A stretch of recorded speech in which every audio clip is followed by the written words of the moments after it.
Hello students, I am अनुराग। आज जो अपन topic ले रहे हैं दिस इज ग्लोबलाइजेशन। ग्लोबलाइजेशन का मतलब क्या है? ये हमारा ग्लोब है, ये हमारी अर्थ है। इस ग्लोब पे कहीं भी काम करना, थ्रू आउट द ग्लोब आप कहीं भी काम कर सकते हैं, दैट इज कॉल्ड ग्लोबलाइजेशन। यानी कोई रेस्ट्रिक्शन नहीं है, एक कंट्री का पर्सन दूसरी कंट्री में, तीसरी कंट्री में, चौथी कंट्री में, पांचवी कंट्री में कहीं भी काम कर सकता है। It is called globalisation. उसके एंट्री और एग्जिट पे कोई रेस्ट्रिक्शन नहीं है, दैट इज कॉल्ड ग्लोबलाइजेशन। आगे देखते हैं। पिछले दो वीडियोस में अपन ने लिबरलाइजेशन और प्राइवेटाइजेशन पे वर्कआउट किया था। वास्तव में ग्लोबलाइजेशन जो है इन दोनों का ही आउटकम है। यानी हमने जो लिबरलाइजेशन किया, फ्री किया प्राइवेट सेक्टर को, इसके अलावा प्राइवेट सेक्टर को और इनोवेट किया, उसी के कारण ग्लोबलाइजेशन हुआ कि प्राइवेट सेक्टर पूरे वर्ल्ड में ही अब काम करना चाहता है। उसी से आपका ग्लोबलाइजेशन हुआ। Globalisation is open economy. Open economy का मतलब है कोई देश आपको रेस्ट्रिक्ट नहीं करेगा काम करने के लिए, आप कहीं भी जाके ग्लोब पे काम कर सकते हैं। That is called globalisation. Open economy का ये एक बहुत बड़ा सेगमेंट है। It mean opening up the economy, economy को खोल देना for world market by attaching international competitiveness. इससे क्या होगा? इंटरनेशनल कॉम्पिटिटिवनेस आएगी। भाई इलेक्ट्रॉनिक्स में पहले इंडिया में केवल बीपीएल, ओनिडा वगैरह वर्क कर रहे थे, सोनी वगैरह, एलजी और सैमसंग और इंटरनेशनल ब्रांड्स इंडिया में नहीं थे। जब वो इंडिया आए तो नई टेक्नोलॉजी लेके आए। नई टेक्नोलॉजी लेकर आए तो इंडियन की जो कंपनी थी बीपीएल, ओनिडा वगैरह, उन्होंने भी अपनी जो टेक्नोलॉजी है उसको इम्प्रूव किया। और इससे क्या हुआ? कस्टमर को बेटर टेक्नोलॉजी की चीज़ें और कंपटीशन के कारण वो भी सस्ती मिलने लग गई। सही है। Globalisation mean integrating the national economy with the world economy, है ना। अपनी इकोनॉमी को वर्ल्ड की इकोनॉमी से जोड़ना through removal of barriers on international trade and capital movements. पहले क्या होता था, जैसे ये इंडिया है, इंडिया ने बैरियर लगा रखा था, यानी जो आउटर वर्ल्ड है वो इंडिया में बिजनेस नहीं कर सकता था। इंडिया ने क्या किया कि अपनी इकोनॉमी को पूरा क्लोज कर रखा था 1991 से पहले। इस कारण से बाहर की कंपनियां इंडिया में आकर काम नहीं कर सकती थी, उनके ऊपर बैरियर्स थे। फिर जैसे ही ग्लोबलाइजेशन हुआ, एलपीजी वगैरह हुआ, गवर्नमेंट ने ये बैरियर्स हटा दिए। अब आउटर वर्ल्ड जो है वो इंडिया में आके इजीली बिजनेस कर सकता है। सही है। तो अब इंडिया ने क्या किया? अपनी एक्टिविटी को ओपन किया, आउटर वर्ल्ड के साथ इंटीग्रेट कर दिया, यानी जोड़ दिया, जिससे आउटर वर्ल्ड की टेक्नोलॉजी और अच्छी चीज़ें इंडिया में आके बेची जा सकती हैं। Globalisation offer opportunity for an organisation to expand globally, world wide अब वो काम कर सकते हैं। इम्प्रूविंग टेक्नोलॉजी, टेक्नोलॉजी इम्प्रूव होगी, बेटर ट्रांसपोर्टेशन होगा, communication have enabled companies to expand into global और वर्ल्ड वाइड मार्केट। अब कंपनीज जो है वो वर्ल्ड वाइड अपना काम जो है वो कर सकती है। अब change made by the globalisation of the Indian economy, इससे क्या चेंज हुए देखें। The new economic policy prepared a specified list of high technology and high investment priority industry in which automatic permission will be available for foreign direct investment up to 51% of the foreign equity। Government ने जो high technology and की चीज़ें थी या जिनमें बहुत high investment था वो एक लिस्ट बनाई और उसमें परमिशन दे दी फॉरेन कंपनीज को कि आप भी यहाँ 51% पैसा लगाकर अपना काम कर सकते। गवर्नमेंट ने इसके लिए क्या किया? In respect of foreign technology agreements, automatic permission जो है हो गई। जिनको भी 1 करोड़ तक के बिजनेस लगाने हैं उनको तो परमिशन लेने की ज़रूरत ही नहीं है और वो इजीली अपना बिजनेस जो है इंडिया में लगा सकते हैं। In order to make international adjustment of Indian currency, rupee को डिवैल्यूएट किया गया। इंडिया की करेंसी को सस्ता किया गया। डिवैल्यूएट करने से क्या हुआ? हमारी जो करेंसी है वो लोगों को सस्ती पड़ने लग गई, जिससे कि ज़्यादा से ज़्यादा वो पैसा हमारे यहाँ लगाए। तो जुलाई 1991 में हमने 20% अपनी जो मनी है उसको रिड्यूस किया। इट स्टिमुलेटेड एक्सपोर्ट, इससे हमारे एक्सपोर्ट बढ़ गए क्योंकि हमारी चीज़ें लोगों को सस्ती पड़ने लग गई। एंड डिस्करेजेड इम्पोर्ट, और हमारे इम्पोर्ट कम हो गए। In order to bring the Indian economy within the ambit of global competition, the government has modified the custom duty. Government ने custom duty को change किया। Accordingly, the peak rate of custom duty, वो जो पहले 250% हुआ करती थी, यानी अगर आप कोई 1 लाख रुपए की चीज़ मंगा रहे हो तो उसमें 2.5 लाख रुपए का तो ड्यूटी लग जाती है, टैक्स लग जाती है, यानी वो चीज़ अब आपको 3.5 लाख रुपए की पड़ रही थी।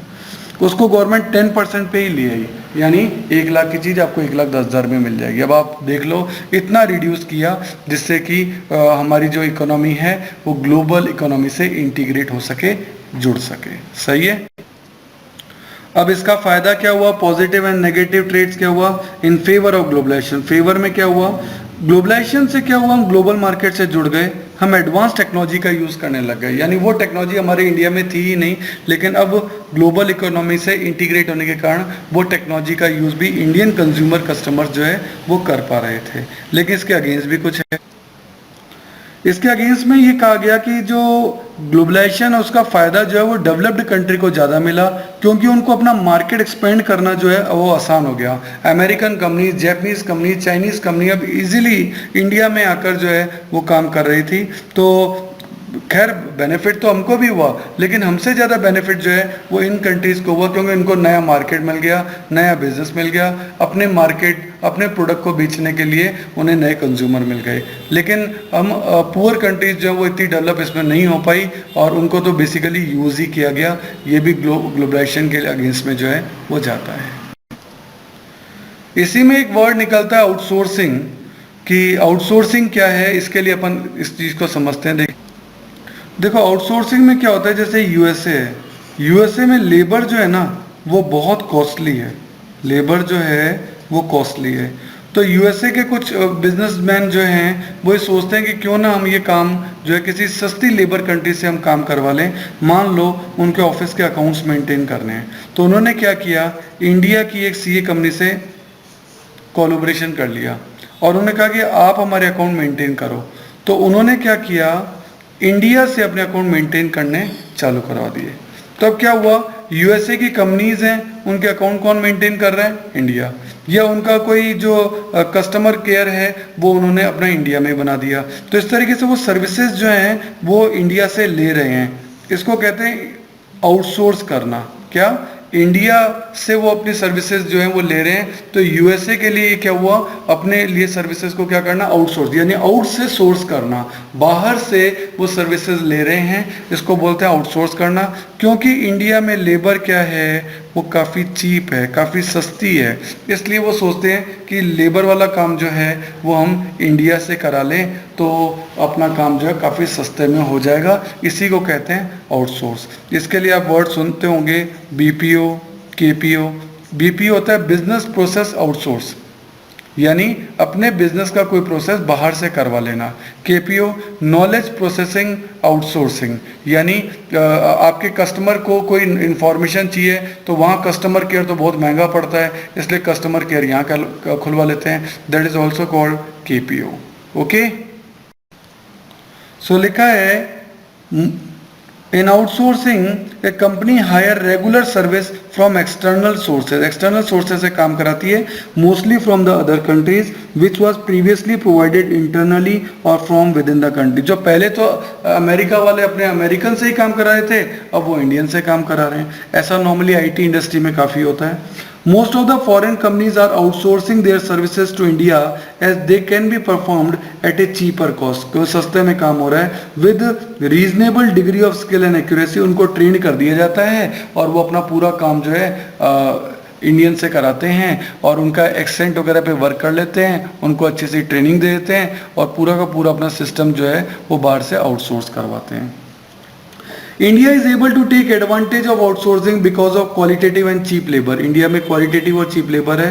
The main services which are being outsource to India by the developed countries are voice based business process known as BPO और call centres, record keeping, accountancy, banking services, music recording, film editing, book transcription, clinical advices. ये सब जो चीज़ें हैं आज बाहर की कंपनियां इंडिया से करा रही है और आउटसोर्स कर रही है। तो ये है आउटसोर्सिंग, काफ़ी इंपॉर्टेंट टॉपिक है। तो अब हम देखते हैं world trade organisation WTO। The birth of world trade organisation WTO ये है 1 जनवरी 1995 का। इसके बारे में अपन देखते हैं। 1948 में 23 कंट्रीज जो हैं वो जुड़ी और उन्होंने एक एग्रीमेंट किया, that is called GATT, general agreement for trade and tariff. ये किया गया ईज ऑफ बिजनेस के लिए, जिससे कि कंट्रीज जो हैं वो आपस में इंटरनेशनल बिजनेस इजीली कर सकें। तो 23 कंट्रीज आपस में जुड़ी 1948 में, और इन्होंने ये गेट एग्रीमेंट किया था, general agreement for trade and tariffs, और इसको कंटिन्यू किया गया। आगे लिखा है the WTO agreement cover trade in goods as well as services, दोनों के लिए करता है, to facilitate international trade. At present there are 161 countries, अभी एट प्रेजेंट इसमें आज की डेट में 161 कंट्रीज है। ये डेटा मैं 26 अप्रैल 2015 का बता रहा हूँ, इसके बाद तो और भी अपडेट हो जाएगा। एट प्रेजेंट इसमें 161 कंट्रीज हैं जो कि इसमें काम कर रही हैं, और सभी कंट्रीज के लिए लिखा है all the members are required to adopt law and policies frame under WTO services. तो इसको क्या किया गया, जो 1948 में जो गेट में चल रहा था उसको 1 जनवरी 1995 से WTO में कन्वर्ट कर दिया गया, वर्ल्ड ट्रेड ऑर्गेनाइजेशन, और इसने काम करना चालू किया। जो शुरुआत में 23 कंट्रीज साथ में इंटरनेशनल ट्रेड के लिए काम कर रही थी, आज वो 161 कंट्रीज हो चुकी हैं और मिलके जो हैं काम कर रही हैं। सभी की कॉमन पॉलिसीज हैं, सभी के कॉमन रेगुलेशंस हैं, और ये सब इंटरनेशनली वर्क कर रही हैं। लिखा है some major functions of WTO। क्या है इसके some major function? To facilitate international trade, कहते हैं इंटरनेशनल ट्रेड करें बोथ बायलैटरल एंड मल्टीलैटरल, यानी 2 कंट्रीज या 2 से ज़्यादा कंट्रीज आपस में, through removal of tariff and non tariff barrier, जो बैरियर है वो हटाए जाएं। To establish a rule based trading regime, rule होते हैं हर चीज़ के, उन रूल को सभी कंट्रीज को फॉलो करना पड़ता है, तो इंटरनेशनल रूल्स WTO में बना दिए गए और सभी कंट्रीज को उनको फॉलो करना पड़ेगा। टू प्रोवाइड टेक्निकल असिस्टेंस, एक दूसरे को टेक्निकल असिस्टेंस भी आप दे सकते हैं। कोई भी कंट्री अपने आप में कंप्लीट नहीं है, सभी को टेक्नोलॉजी की ज़रूरत पड़ती है, तो ये सभी कंट्रीज आपस में टेक्नोलॉजी का एक्सचेंज भी कर सकती हैं।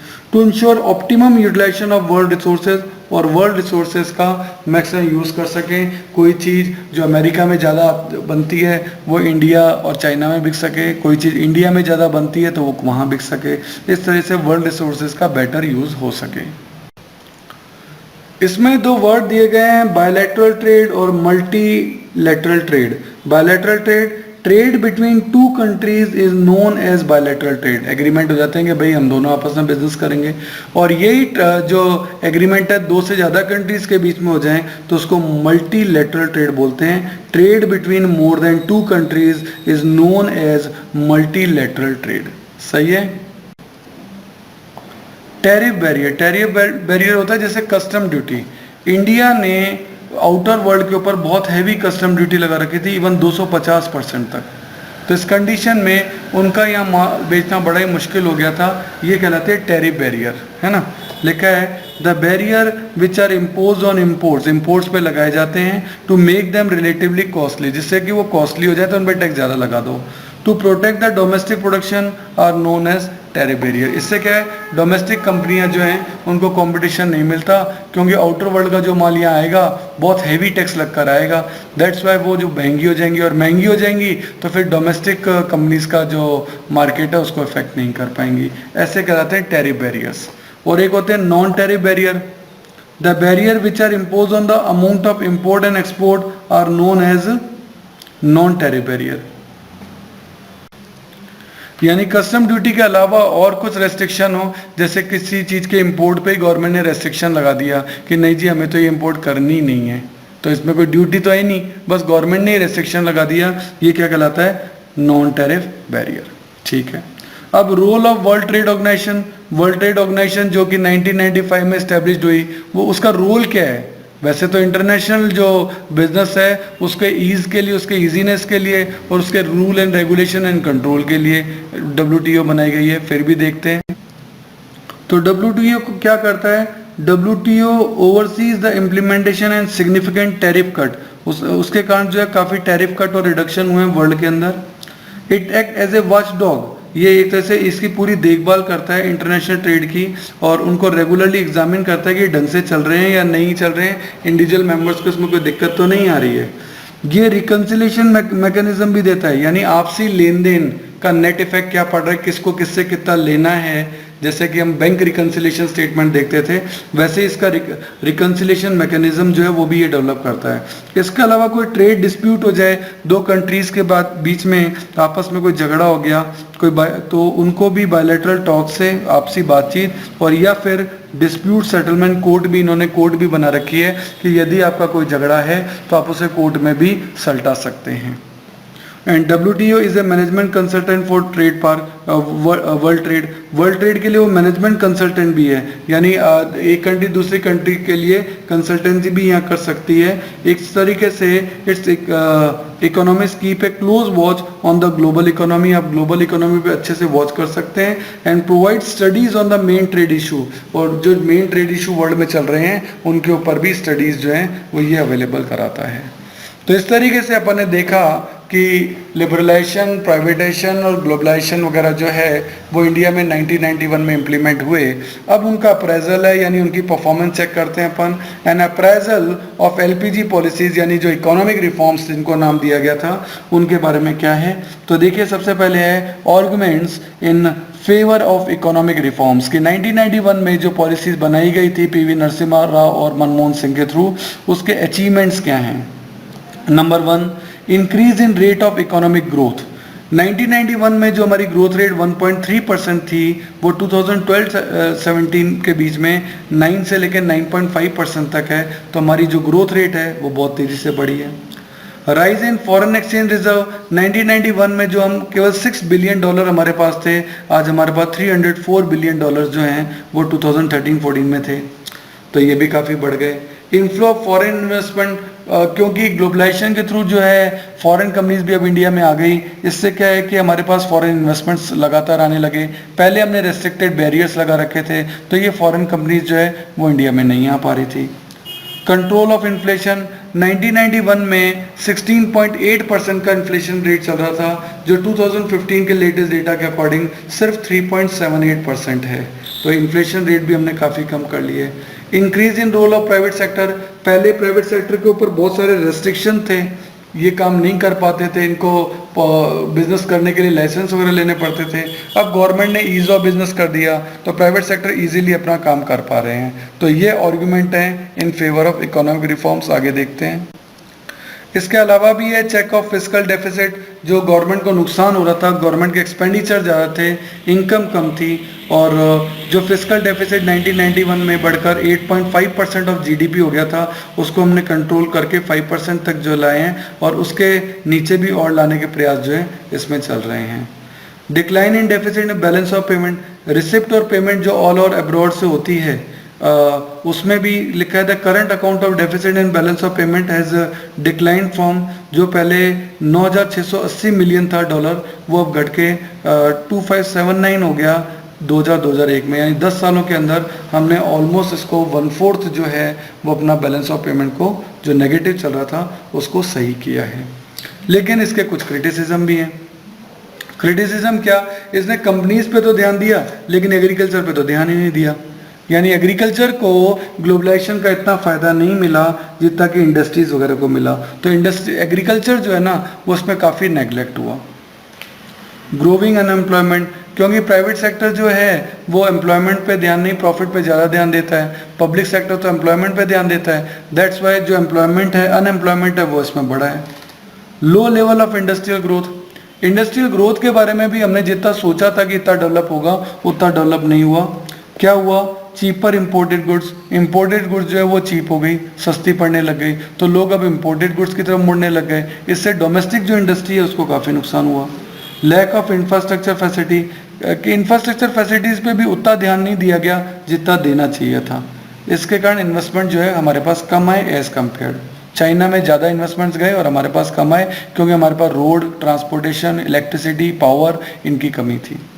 Non tariff barrier by developed countries, all quota restriction on export of textile and clothing have been removed from India, India ने तो हटा दिए, but some developed countries like USA have not removed their quota restriction on import of textile from India. America ने इसमें ये restriction नहीं हटाए, तो हमने तो हटा दिए, उसने नहीं हटाए, तो ये कुछ कमियां भी रही। इनइफेक्टिव डिसइन्वेस्टमेंट पॉलिसी, गवर्नमेंट ने डिक्लेयर किया था कि हम हमारा प्राइवेट सेक्टर जो पब्लिक सेक्टर यूनिट में जो हमने पैसा लगा रखा है उसको डिसइन्वेस्ट करेंगे यानी वापस निकालेंगे, लेकिन due to some political pressure कुछ पार्टीज कुछ लोगों के एमएलएस के एमपीज के कारण उस डिसइन्वेस्टमेंट को हम उतनी इफेक्टिवली यूज़ नहीं कर पाए, यानी गवर्नमेंट का पैसा आज भी काफ़ी सारा पब्लिक सेक्टर यूनिट में लगा हुआ है, गवर्नमेंट उसे ढंग से डिसइन्वेस्टमेंट नहीं कर पाई है। तो ये भी इसका एक बहुत बड़ा ड्रॉबैक जो है वो रहा।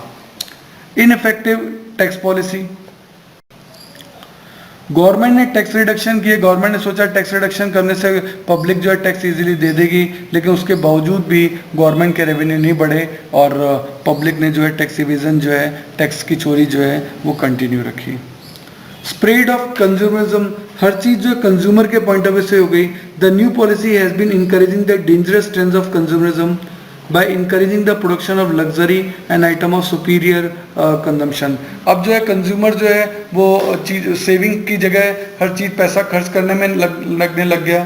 इंडियंस वर्ल्ड में अपनी सेविंग के लिए फेमस थे, लेकिन सेविंग जो है वो अब इंडिया में इतनी ज़्यादा प्रायोरिटी पे नहीं रही है और वो जो पैसा कमाना और खर्च करना वही अमेरिका वाली पॉलिसी के ऊपर चलने लग गए।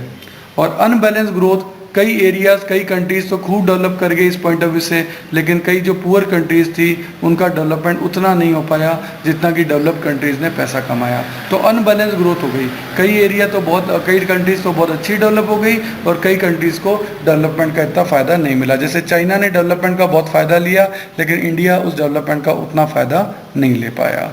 ओके, तो काफ़ी बड़ा चैप्टर है लेकिन काफ़ी इंपॉर्टेंट चैप्टर है, इससे आपको देश की इकोनॉमी के बारे में जानने में काफ़ी फैसिलिटी मिलेगी। Okay, thank you.